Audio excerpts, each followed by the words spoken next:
Noong February 7, nagbibihis ako. Masikip yung dalda sa tuwalya. Na pilipit yun, ibalik ulit. Tapos pinatingnan ko sa kanya, hindi man dislocate. Kaya lang, may ngalay. Hindi na May siya, ngalay siya. hindi na siya nabalik sa dating ano. Dahil Tapos, ikaw lang nagpihit. opo, hindi nakitaas po, kinawakan ko, pinindihan. Tumulog naman siya, okay na. Tapos nung naghiga ako, yun, nangalay na siya. Nung pinatingnan ko dun sa may sa amin, hindi naman doon na-dislocate na, parang naipitan na lang doon ng ugat. Eh, nung time nung last year naman, nung nag-dislocate to, may ngalay siya, parang nag-i-stack up siya dito. Tapos pag Pero, sumasakit, nalaglag talaga siya nung last year. ay hindi naman po. Pag Paano suntok, mo masabing dislocated? pag suntok ko kasi siya, pag suntok ko eh, pag Ganito, ano, malalaman mo yan pag na-dislocate ka, hindi mo na maikilos. Opo. Pag bumaba. Ang Hindi sakit na. na. Pero kung nakakaganon ka, may naiipit lang yan. Kasi pag na-dislocate ka, fresh dislocated ka, hindi, na ano ko po talaga siya eh. Pumitik talaga siya nung last Ganyan na year ganyan. yun. hindi maaaring tumunog kasi to, maaaring tumunog, pero hindi, iba kasi yung dislocation, pagka mababago yung posisyon nito, tsaka sa naipitan, magkaiba yun. Opo, O yung tumunog ano. nga, pero nagaganon mo. Opo, nagagalaw ko lang ngayon. Hindi mo kasi may gaganon yan pagka ano, hindi mo may gaganon yan, kasi nga yung pinaka-head humerus, kakalso yun dun sa ano, pag ginalaw mo yun, wala ka ng tigil kahihiyaw. Opo. Lalo pag fresh, Tinatingnan ko naman po, hindi naman na daw. Kaya sabi Hindi ko, naman. malay na lang. malalaman mo kasi, Hindi malalaman naman ko rin masakit. yan, ma'am. Kasi, ako nag-aayos nito eh. Tsaka, isang kapa ko pa lang, yan o, ito yung bilog. O, naka-position siya. Naayos. Naka ano siya, wala siyang, hindi siya dislocated. Ang ano ko lang po yan, pag nangangalay siya dito, kailangan kong patunogin kasi parang yung tension na Connected. naipit siya dito. Tingnan ko nga kung may tennis elbow ka. Pag pinindot mo Nung simula po yun nung last year, nung na-dislocate to, doon nag-umpisa yung parang pangangalay. pag pindutin ko to, masakit? Medyo po. Medyo. Sa katabi. Wala. Hindi na lang. Ito lang. Yan, dyan lang. Tingin marker. Plastic. Tingnan marker. Yan talaga Para yung malaman- sumasakit talaga siya. Yes, para malaman mo. Ang ginagawa ko, pinipis yan, tapos papatunogin ko siya, yun lang yung ginagawa ko. Start niya, nung na-dislocate to. Ito. Wala. Yan lang, X na yan. Okay. Yung treatment nito, sa tingin ko hindi siya ano eh.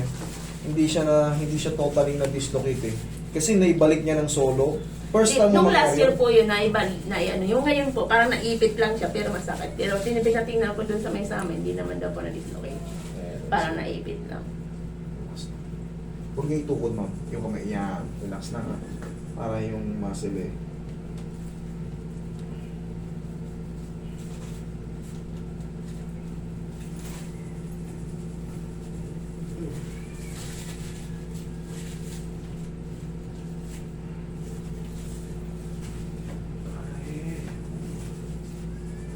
Yan. Pamewang po. Kamewa.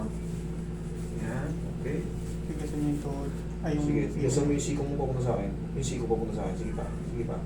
Sige pa. Ah. Perfect. Kaya nga pwede pumunta dito nung February 7 eh. Kasi alam ko gaganon eh. Masakit. Sige, relax na. Hindi naman masakit yan pagka ano, pag tama yung ginagawa, hindi kayo masasaktan. Pilay po kasi yung nag-iinat sa amin kahit kinagaan ko na lang.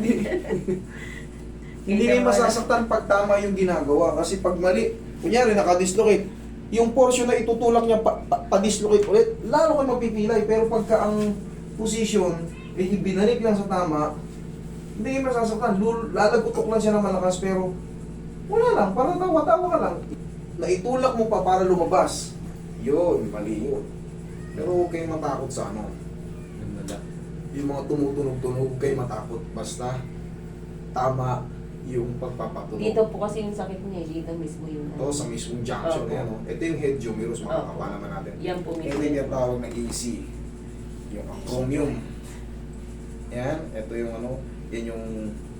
Yan. Ito ang kailangan ma-maintain natin nakaangat yan. Pag yan, sumuot dito, lumilipat yan. Pupunta yan dito. Pag sa x-ray, makikita mo talagang ang baba niya. Opo, umabot dito yung sakit niya eh, nung last year nun eh. Buti nga na-shoot na eh. Kasi kung Ngayon last parang year, naipit lang po yung ngayong February 7, parang naipit wala lang siya sa timing, ma'am. Meron kasi tayong tinatawag dyan na glenoid labrum. Yun yung mga nasa loob, yung pyesa sa loob. Tapos, Dahil nga, pag naglalakad tayo, hindi, bihirang-bihira sa tao yung naglalakad ng nakaganyan, oh. Yung nakakipit yung kilikili, palagi tayo naglalakad nagsusway-sway ngayon. Masakit po siya kapag nagbabrush ako ng ganon. Yung exactly. dito Kaya sa nga, sumasakit. bihirang-bihira naglalakad ng nakakipit yung kilikili. Palagi tayong nagaganyan, oh. Ngayon, magkukuskusan ngayon yun. Kasi wala sa timing yung head humerus. Magkikreate na ng pain yan. Ngayon, yung mga nerve dito, Umaano siya pag ganyan yun. Dito siya naiipon. Naiipon Pag naman masakit dito, kailangan patulogin para mag-release. Ngayon, ng ang tension. gagawin natin, aayusin ko. Ayan, inayos ko na yung dito. Pag naayos na kasi yan, hindi na yan hindi na yan magra-radiate dito. Mananatili lang. Pag naayos na to, ayan, wala na yan. Madali lang yan.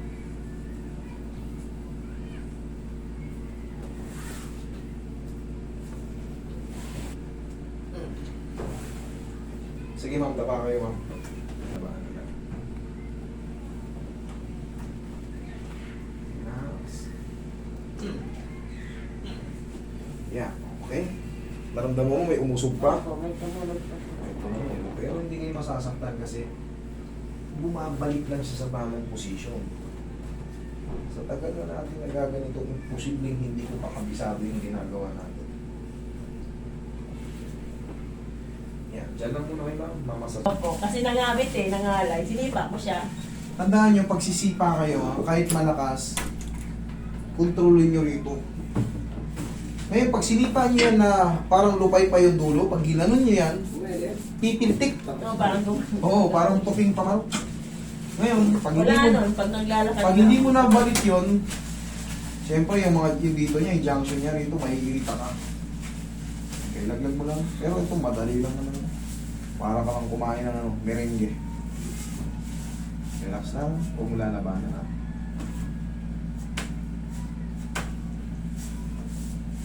Wait lang. Laban yan. Laban yung tuhod mo eh. Huwag mo lalabanan mama. Yan. Punta mo lang. Yayanigin lang natin yan. Yun, ang hinahanap ko. Yung kailangan may umusog. Pero kita mo hindi ka nasasaktan. Bakit? Bumabalik lang sila sa tamang posisyon. Para yan o. Yan o. Huwag niyong pakakawalan yung tuhod. Ay, yung tuhod. Paa nyo, kailangan nakatigas. Hanggang dun sa ano, sakayan. May dala ba kayo motor? Wala. Ay, may sasakyan pala kayo. Hindi kayo maglakad. Di ba testing? Sundan-sundan. Ay, okay, lahat yan.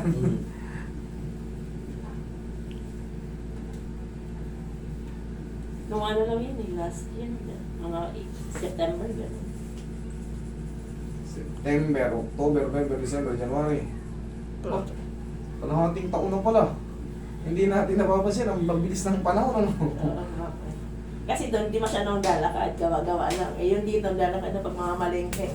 Oh, ngayon, testing. Ay, wait lang. Sige, upo muna. Upo. Kaya ako nilagyan ng marker dyan, kung rin babalikan. Kailangan yung pain na ganito, kailangan, pag ganun na lang natira, sa mga susunod na araw, kailangan ganun na mangyari. Lumiit. Pero pag yung ganito, nag-maintain or sumakit pa ng konti, ibig sabihin, marong ako. Marong.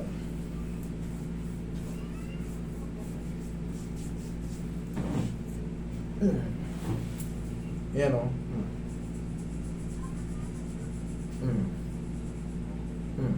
Nabawas-bawasan. May konti na lang. Konti na lang. Exactly what I've said before. Diyan ka lang muna ma'am. Babalikan tayo sa taas.